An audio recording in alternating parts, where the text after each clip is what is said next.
Hello, it's Peg, and I'm glad you're here. I'm just having a little play day with my art journal.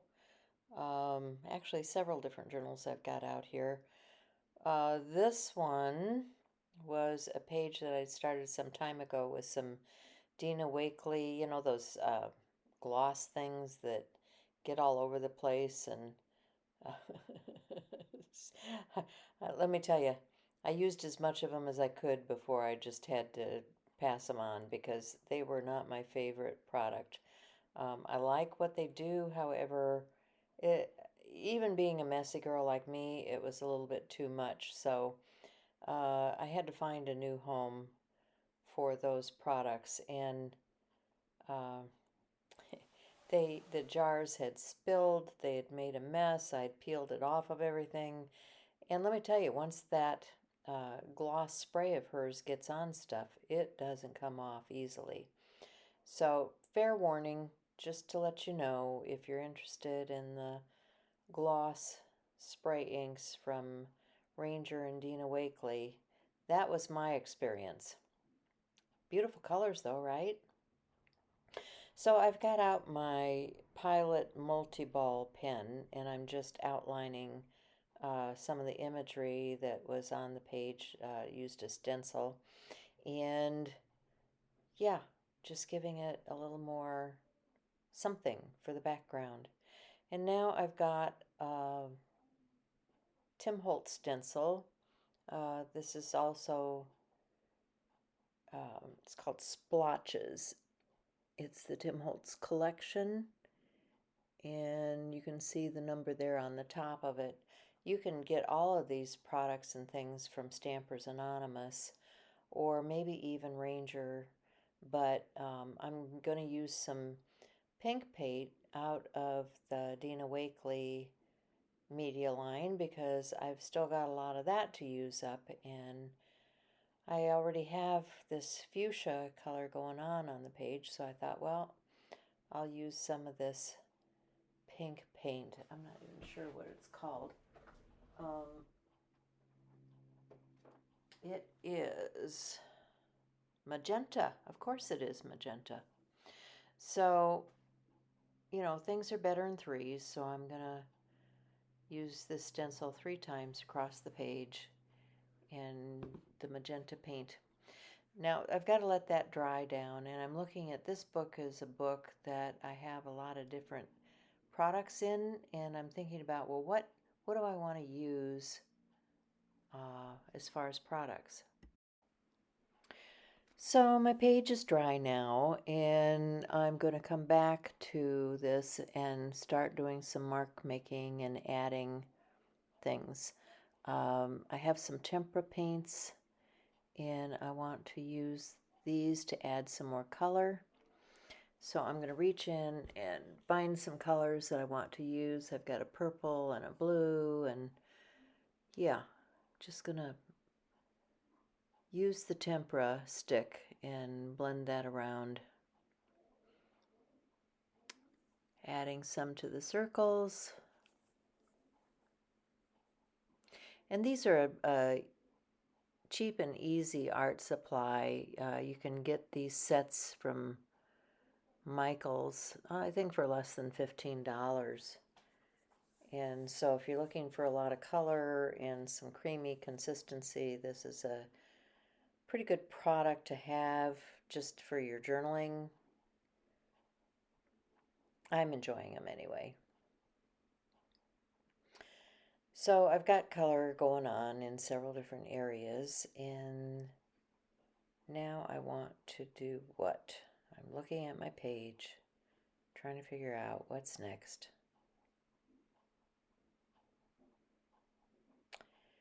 And I am pulling out my ring that I store all of those stencils on and getting that off my desk because I've cleaned it up a little bit. Hanging that supply up, and now you can see I've got this other journal that I'm going to work on. This will be in a separate video, but I'm also going to start pulling out some pieces that I want to collage onto these different journals. So I have a lot of different collage stuff that just, accumulates over time. And this is a little card that I'd made, I don't know when, some time ago.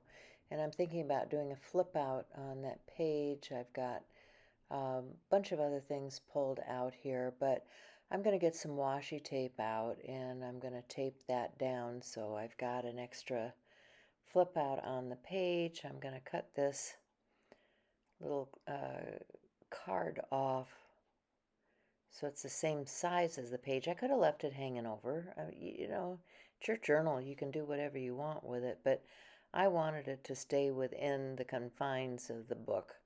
So I've trimmed that out, and then I'm going to get out my tempera, excuse me, and I'm going to go around the edge of that card just to darken the edges and cover up any blemishes where I may have cut something with a pair of scissors.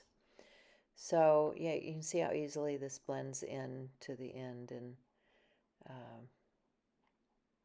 yeah, unifies this piece.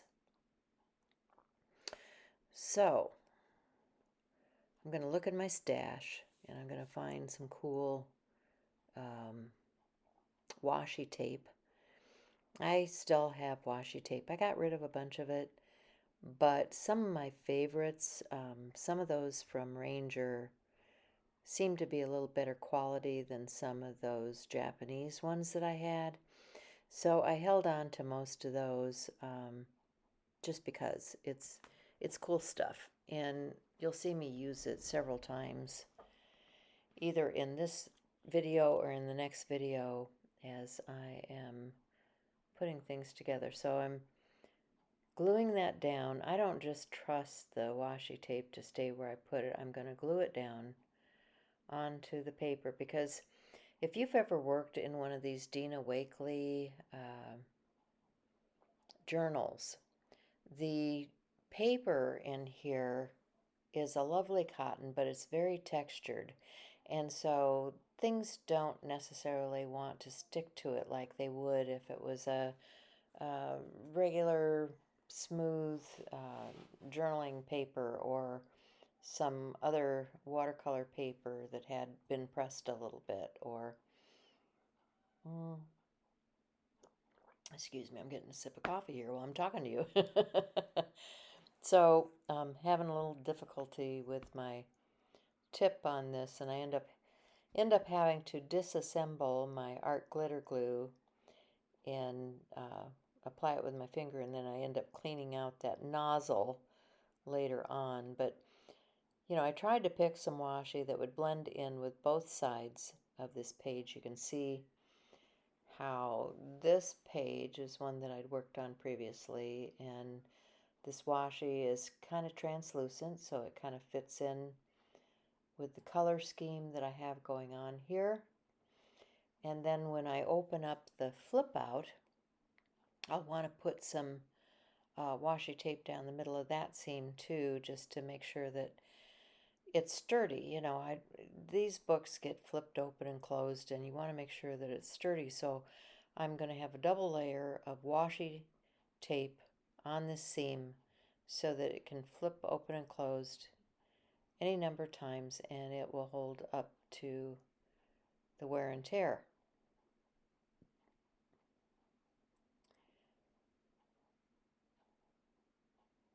There we go.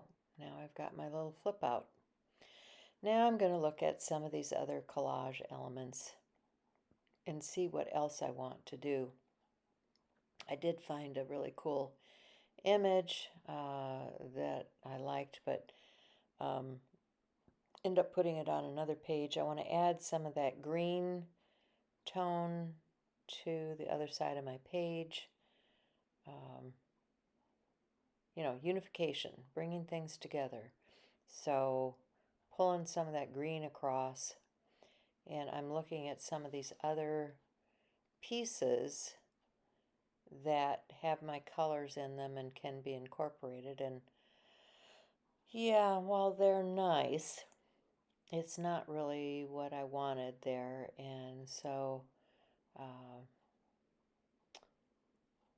just auditioning different things that can go on the page. And this is what I do regularly. I'll pull out a few things that I think might work with the spread that I'm working on. This particular spread, I had an image cut out that I wanted to add to this page, so I'm going to end up pulling out that image and gluing it down. And there it is. She is the crafty queen there, and we've got this gal on this page. And now what? Now what do I want to do? I like this butterfly. I think the colors would look nice on that background. So I think I'm going to add that to the flip out. This is a 3D dimensional sticker from, oh boy, a company that's no longer in business. Like I said, I've had stuff for a long time, but you know, you do you. Use what you have in your stash, because there's lots of stuff out on the market that's really cool.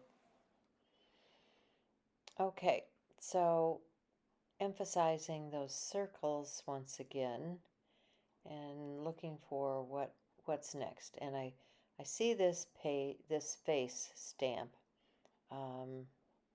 Not even sure who it's from. It's a really old stamp, but I'm gonna stamp that down, and you'll see it does not stamp well on this paper because this paper is very, very textured. And I'm saying, well, that's okay. I can make it my own. I can just add some drawing to it. It's given me an idea where to start from and where to go.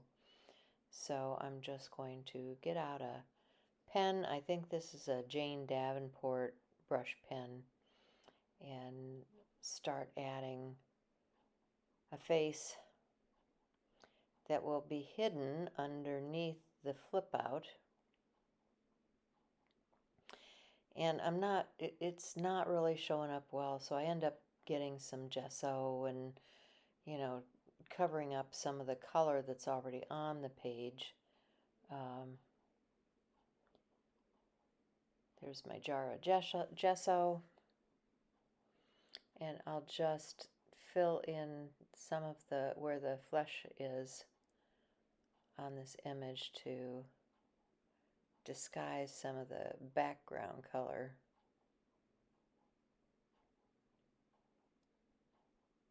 And make that stand out a bit more from the background. And we'll come back and do more with this after the gesso dries down. But for right now, that's making me happier. And now I'm going to use some of that gesso to put a textured pattern over on that other page. Just was looking a little bare to me, and I had white in my hand, so that's what I did. So now I've got another stamp. Still having struggles with stamping onto that paper, so kind of give up on stamping and move on from there. So I'm going to use my Stabilo All, go around the sticker and wet that so that I get a shadow where the sticker pops up off the page. I want it to show up. And in order to do that, you get the shadow or highlight. And then I'm going to put a little bit of highlight under those white marks that I added to the page also. Okay. So adding some pencil, adding some water, blending things out a bit. Some of that gesso is still wet, so I don't want to go in with too much stuff, but just finishing out this face. And I will find some stickers and, you know, do some rub-ons and quotes and that sort of thing, and make this page be something a little bit more. There's my crafting queen. So I'm going to get out my glue once again, and I'm going to glue that down to this page. You can see I went through and did some backgrounds first in this book, and then, I came along with some other things. Anyway, I continue to play in my journal. I hope you had a good time as I created today. Thanks for being here.